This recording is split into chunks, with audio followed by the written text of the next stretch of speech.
Muy buenas noches con todos, yo soy Ángel. El día de hoy quiero hablarles acerca de un libro muy pero muy bonito. Se llama Mexicas e Incas, estudio comparado de los gobernantes de Mesoamérica y los Andes, a cargo de los autores Eduardo Matos Moctezuma, el renombrado arqueólogo mexicano, y Luis Millones, prestigioso antropólogo peruano. Bueno, este libro está en su segunda edición, fue presentado en julio del 2018, yo asistí a la presentación en la Feria del Libro de Lima, editado por el Fondo Editorial de la Universidad Nacional Mayor de San Marcos, consta de 303 páginas y tiene dos partes. Lo que el libro pretende es presentar comparativamente, acá dice, en la página 13, el nacimiento, desarrollo y destrucción de los estados más importantes de las dos Américas hasta la llegada de la invasión europea. Está dividido en dos partes. La primera se llama La Sociedad Mexica, consta de 7 capítulos. El primero sobre los antecedentes, ¿no? La domesticación de las plantas en el 7000 a.C., la presencia de la cerámica en el 2000 a.C. El segundo capítulo sobre el pasado mexica, tanto en la destrucción durante la época de la conquista como la recuperación a través de la época republicana, ¿no? Por ejemplo, el señor Matos Moctezuma, yo leí en la revista Geomundo que estuvo a cargo del proyecto Templo Mayor. Es algo bastante interesante porque a diferencia, por ejemplo, del Cusco en el que se encuentran los muros incas, ¿no? A vista y de todos, en el caso de mexicano eso no se daba y ahora sí hay muchas ventanas arqueológicas y es algo que se ha sabido revalorar mucho, ¿no? El capítulo 3, los orígenes de un pueblo. ¿Cómo llamarlos para comenzar? Aztecas, mexicas, tenochcas. En el caso del libro se optó por mexicas. Vinieron de Florida, llegaron de Nuevo México, hay diversas versiones. En el capítulo 4, Nacimiento de una ciudad, sobre las diversas edificaciones y templos de la gran Tenochtitlan. Yo pienso que se pronuncia Tenochtitlan, aunque yo toda mi vida le he dicho Tenochtitlan. Actualmente se cuenta con por lo menos 45 vestigios.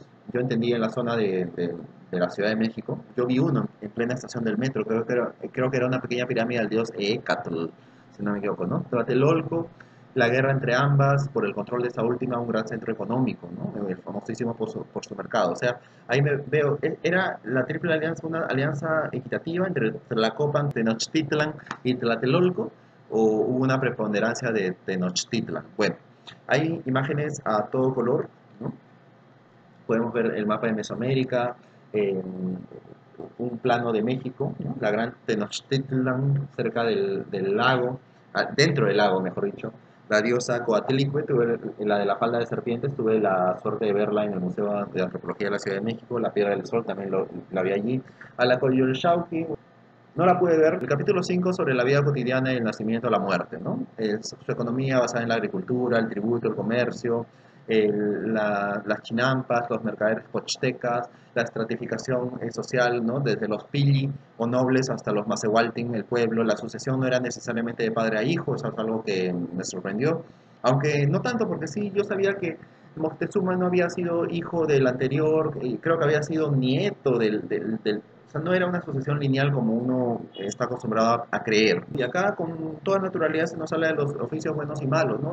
Desde ladrones que hacían forados en las paredes para robar, en las prostitutas, ¿no? Y todo eso. Bueno, la vejez, la muerte, la educación, el calendario ritual. Este capítulo es bastante largo. En el capítulo 6 sobre los gobernantes mexicas, en la página 151 se nos habla de un mensaje, una lápida que se encuentra en la zona de Tlatelolco, en la Ciudad de México, y es algo muy bonito, me gustó bastante. Dice así: el 13 de agosto de 1521, heroicamente defendida por Cuauhtémoc, cayó Tlatelolco en poder de Hernán Cortés.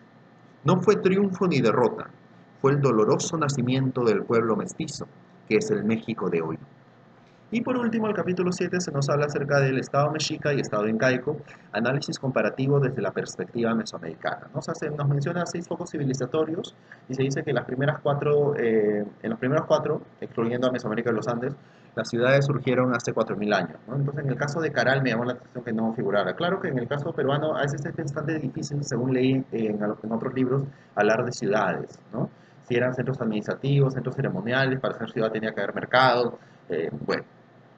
La economía basada en la agricultura, la guerra, el comercio. Los incas sí tuvieron algo de ganadería, las llamas, las alpacas, los mexicas no. Hubo una marcada estratificación social, especialistas de tipo completo, ceramistas, constructores, ¿no? Orfebres, ¿no? La religión y sacerdotes como intermediarios entre los dioses y los hombres, el avance de las ciencias, sobre todo basado en la escritura, ¿no? El caso de los códices mexicanos y los quipus, si fue solamente contabilidad o se puede hablar de una escritura real. Bueno, Acá lo dicen como que fue simplemente un simple complemento de la tradición oral andina. Manifestaciones artísticas, los edificios del Cusco, a decir del mismo autor, Luis Millones, transmiten poder antes que belleza, ¿no? La famosa solidez y sencillez.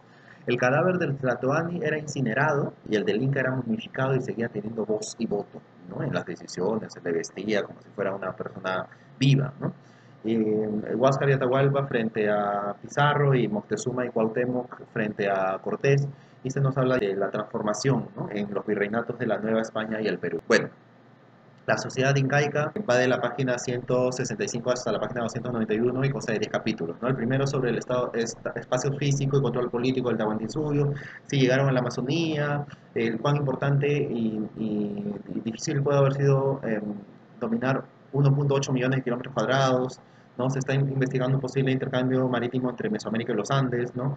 No hay en los Andes un valle tan grande como el Valle de México, así que bueno, el control de los diversos pisos ecológicos fue crucial, ¿no? El capítulo segundo, el origen del mundo y los seres humanos en el pensamiento incaico, ¿no? Nuevamente vemos algo, como algo transversal el problema de las fuentes escritas, ¿no?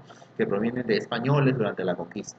El capítulo 3, la construcción mítica del Estado incaico, se sabe poco acerca de sus lazos de parentesco, lo cual me llama la atención porque por lo menos desde Pachacútec yo tengo entendido que el cargo iba de padre a hijo, pero bueno. El capítulo 4 se llama Desde la costa, la reminiscencia de un pasado anterior a los incas. Muchas veces, muchos extranjeros sobre todo piensan que los incas fueron la única civilización y una civilización antiquísima en los Andes cuando ellos fueron los últimos en llegar. Capítulo 5, la formación del Estado imperial incaico, ¿no? Que a diferencia de los mexicas, los incas no podían tolerar una alianza, ¿no? Ellos tenían que ser los únicos, ¿no? No había ese tipo de concesiones. También hay láminas a todo color, ¿no? Que es uno de los aciertos del libro, una representación del dios Huiracocha en la Portada del Sol en Bolivia.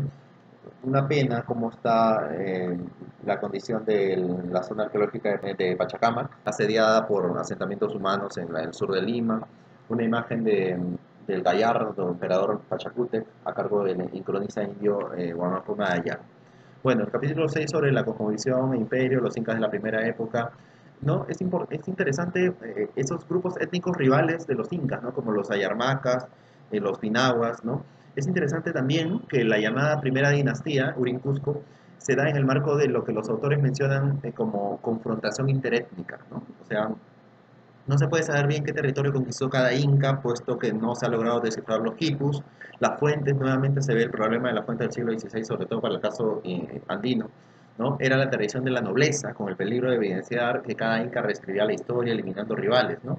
Mi madre me habla de Amaru Inca Yupanqui. Yo recuerdo que en el colegio había un tal Quispe, que no me acuerdo el nombre completo de ese inca, o que pudo haber sido inca. Eh,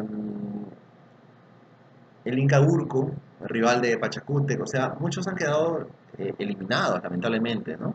Capítulo 7, los ejes del poder incaico, ¿no? Desde acciones bélicas hasta pactos pacíficos, lazos matrimoniales, por ejemplo, ¿no? Y se tenía incluso de rehén al dios de la región conquistada, ¿no? Que tenía que estar en el Cusco, el ídolo, ¿no?